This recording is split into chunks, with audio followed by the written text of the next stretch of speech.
কই যাও চন্দ্রমোহন? তোমার ক্ষেত, তোমার পুষ্কুনি, তোমার আম জাম কাঁঠাল কলা নারকেল ঘেরা বাড়ি, উঠান, হলুদ গাদা নীল সন্ধ্যা মালতী, বাঁধানো তুলসী মঞ্চ, গোয়াল ঘর, তোমার রাজ্যপাট ফালাইয়া রাইতের আন্ধারে কই যাও? কেন যাইতে হয়? বক্রেশ্বর পণ্ডিতের কথা মনে পড়ে। দাপর যুগ সমাপ্ত হইলে প্রজাপতি ব্রহ্মার পৃষ্ঠদেহে অধর্মের জন্ম হইল। মিথ্যা হইল অধর্মের সহধর্মিণী, দম্ভ তাহাদের পুত্র। দম্ভ আপন সহধরা মায়াকে বিবাহ করিল এবং তাহাদের লোভ নামে এক পুত্র জন্মগ্রহণ করিল। লোভ ভগিনী গমন করে, ফলত তাহাদের ক্রোধ নামে এক পুত্র এবং হিংসা নাম্নী এক কন্যার জন্ম হয়। মনে পড়ে চন্দ্রমোহন?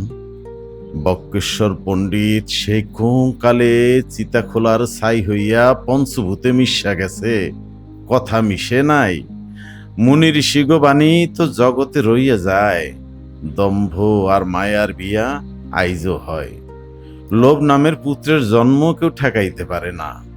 তাই তো চন্দ্রমোহন, রাইতের আন্ধারে 14 পুরুষের ভিটা ছাইরা নদীর জলে চক্ষের জল মিশাইয়া নির্বাসনে যাইতে হয়। ভাইসা যায় গো নদীর জলে, প্রতিমা ভাইসা যায়। বড় দুঃখ চন্দ্রমোহন, বড় কষ্ট। তবু মাটির বড় মায়া। রাত নাই, দিন নাই, মাথার ভেতরে বুকের ভেতরে খালি পার ভাঙে। নদী খালি কল কল কল কল করে বইয়া যায়। চন্দ্রমোহন, মনে পড়ে আশ্বিন মাসের সেই পূজা। ভরা বর্ষার আন্ধার রাইতে মাঠে বিল ভৈরা লণ্ঠনের আলো, কালো কালো মানুষের হাতে ট্যাটার কোষ, মাছ, জলের জিন বড় তরপায়। আহারে মাছ! সেই নদী মনে পড়ে চন্দ্রমোহন, বর্ষার নদী, আশ্বিনের নদী, কাশবন, শীতের পিঠা, নবান্ন মনে পড়ে। তবে কই যাও চন্দ্রমোহন? রাইতের আন্ধারে রাজ্যপট ছাইরা কোন নির্বাসনে যাও? নদীর জলে চক্ষের জল মিশাইয়া। চন্দ্রমোহন, ইংরেজ গেল, কিন্তু তোমারে কেন নির্বাসনে যাইতে হয়?